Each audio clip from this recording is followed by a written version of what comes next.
Assalamualaikum warahmatullahi wabarakatuh. Halo teman-teman, bagaimana kabarnya nih? Semoga sehat selalu ya. Oke teman-teman, pada video kali ini kita akan mengulas kembali materi kuliah RPL semester 1 ya. Materi apaan tuh Bang? Sabar. Seperti yang tertera pada thumbnail video ini, kali ini kita akan belajar bareng tentang salah satu metode data mining ya, yaitu metode neural network. Oke, kali ini sudah kita siapkan materinya dalam bentuk PPT atau PowerPoint ya teman-teman. Nanti kalau teman-teman ada yang mau download PPT-nya, silakan klik di link yang ada di deskripsi video ya teman-teman. Oke, langsung saja ke PowerPoint-nya. Untuk poin pembahasannya sendiri, yang pertama adalah pengertian data mining ya. Sebelum kita lanjut ke topik utama yaitu neural network, kita harus tahu apa sih gambaran umum data mining tersebut ya. Oke, poin yang kedua yaitu pengertian neural network. Intinya ini. Yang ketiga, fungsi neural network. Yang keempat, konsep neural network. Yang kelima, sejarah neural network. Lanjut saja ke slide yang ketiga, pengertian data mining. Data mining adalah suatu proses penambangan informasi penting dari suatu data. Informasi penting ini didapat dari suatu proses yang amat rumit ya, seperti menggunakan artificial intelligence, teknik statistik, ilmu matematika, machine learning, dan lain sebagainya. Teknik-teknik rumit tersebut nantinya akan mengidentifikasi dan mengekstraksi informasi yang bermanfaat dari suatu database besar. Untuk yang bingung apa sih artificial intelligence tersebut? Artificial intelligence itu semacam kecerdasan buatan yang meniru manusia ya teman-teman. Biasanya ditambahkan ke dalam sistem yang dapat diatur dalam konteks ilmiah yang digunakan untuk membantu manusia dalam melakukan penelitian. Sedangkan untuk machine learning, yaitu suatu cabang atau bagian dari artificial intelligence yang diterapkan pada komputer untuk tujuan meningkatkan kecerdasan dari sistem artificial intelligence tersebut.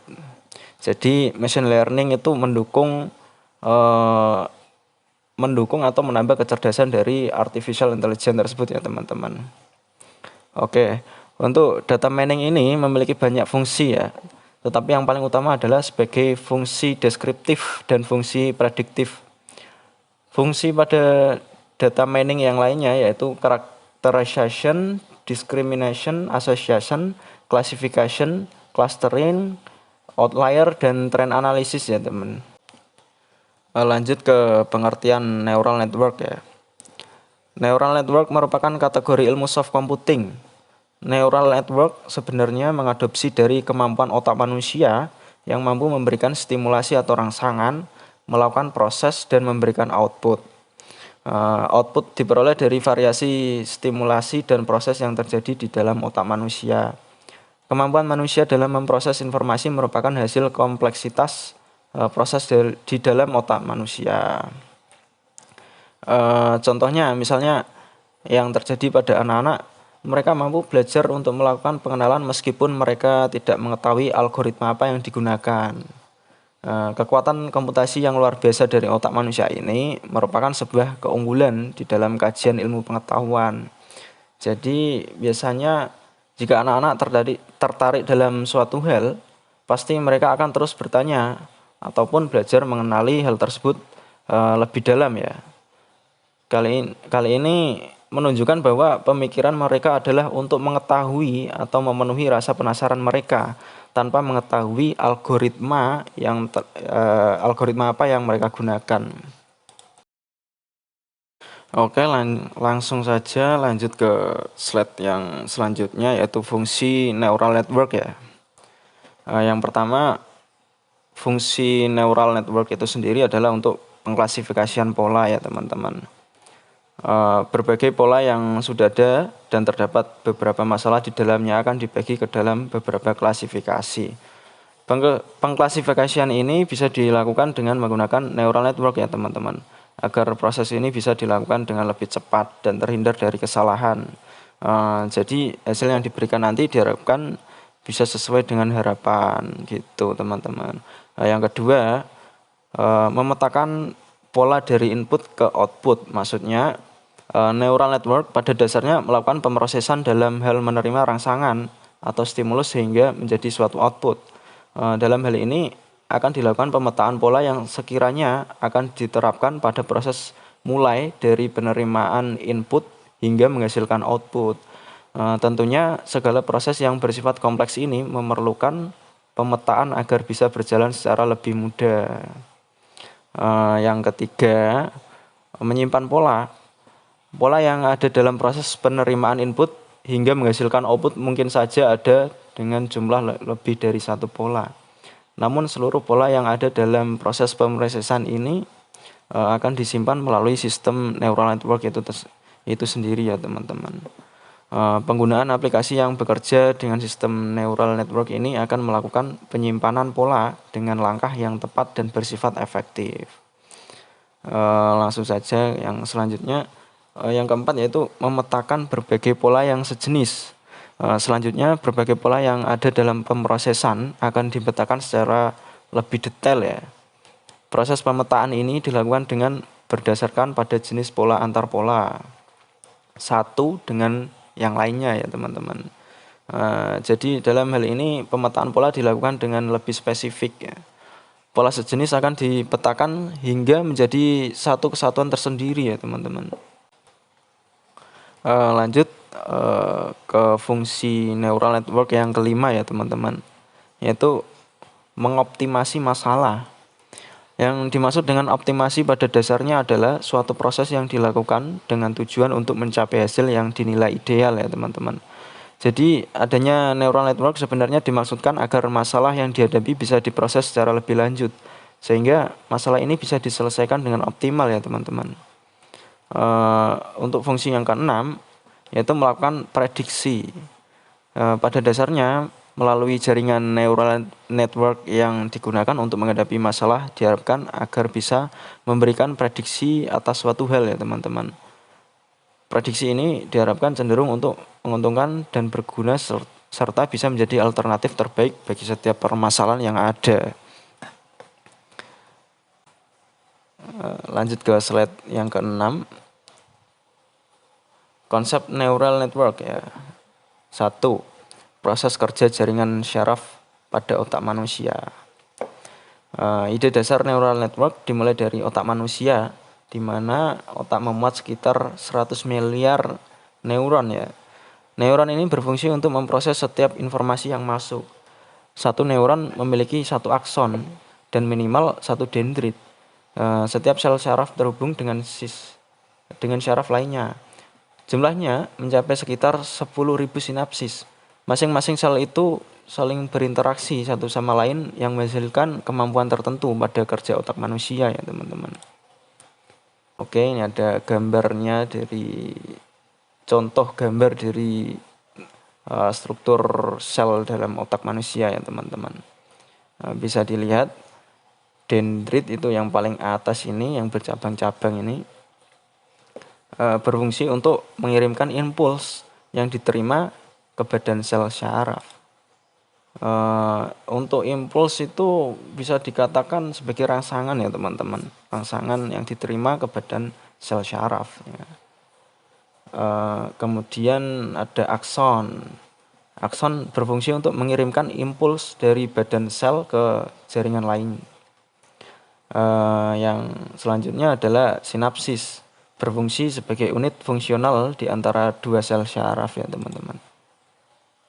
Oke, lanjut ke konsep yang kedua yaitu struktur neural network. Dari struktur neuron pada otak manusia ada proses kerja yang dijelaskan di atas.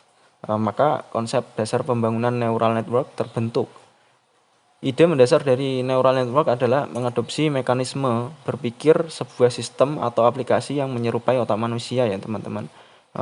Baik untuk pemrosesan berbagai sinyal elemen yang diterima, toleransi terhadap kesalahan atau error, dan juga parallel processing ya teman-teman.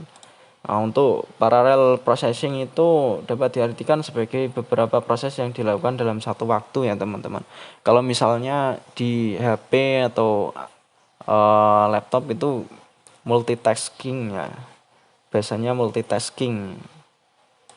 Pasti teman-teman udah pada tahu lah apa itu multitasking. Langsung saja lanjut ke slide yang ke-9 ya teman-teman. Ini ada gambar nih. Karakteristik dari neural network dilihat dari pola hubungan antar neuron, metode penentuan bobot dari tiap koneksi, dan fungsi aktivasinya. Gambar di atas menjelaskan struktur neural network secara mendasar, yang dalam kenyataannya tidak hanya sesederhana seperti itu ya teman-teman. Oke, ini ada keterangan input ya, berfungsi seperti dendrit pada sel syaraf manusia ya teman-teman. Yang selanjutnya adalah output, berfungsi seperti akson. Tadi sudah dijelaskan, dendrit berfungsi untuk mengirimkan impuls yang diterima ke badan sel saraf. Sedangkan akson berfungsi untuk mengirimkan impuls dari badan ke sel jaringan yang lain gitu teman-teman. Yang selanjutnya fungsi aktivasi berfungsi seperti sinapsis ya teman-teman. Tadi sinapsis sudah dijelaskan. Sinapsis berfungsi sebagai unit fungsional di antara dua sel syaraf. Gitu. Langsung saja ke sejarah neural network pada slide 10. Perkembangan ilmu neural network sudah ada sejak tahun 1943 ketika Warren McCulloch dan Walter Pitts memperkenalkan perhitungan model neural network yang pertama kalinya. Mereka melakukan kombinasi beberapa processing unit sesederhana bersama-sama yang mampu memberikan peningkatan secara keseluruhan pada kekuatan komputasi. Hal ini dilanjutkan pada penelitian yang dikerjakan oleh Rosenberg pada tahun 1950 ya teman-teman, di mana dia berhasil menemukan sebuah two-layer network yang disebut sebagai perseptron. Perseptron memungkinkan untuk pekerjaan klasifikasi pembelajaran tertentu dengan penambahan bobot pada setiap koneksi antar network ya teman-teman. Ini sudah disediakan link ya, link rujukan kalau misalnya teman-teman masih kurang dalam sejarahnya. Sudah selesai teman-teman, terima kasih. Untuk kesimpulan ya, jadi neural network merupakan suatu metode data mining yang meniru kinerja sistem otak manusia yang mampu memecahkan berbagai masalah dengan solusi sebaik-baiknya dengan berbagai cara. Sepertinya materi yang kita ulas cukup sampai di sini saja ya teman-teman. Oke, jika teman-teman suka dengan video ini, jangan lupa subscribe ya teman-teman, agar tidak ketinggalan video selanjutnya. Jangan lupa juga untuk like, komen, dan share video ini ke teman-teman yang lainnya, agar semuanya dapat belajar bareng kita. Oke, akhir kata, apabila ada kekurangan dalam video kali ini mohon dimaafkan ya teman-teman. Wassalamualaikum warahmatullahi wabarakatuh.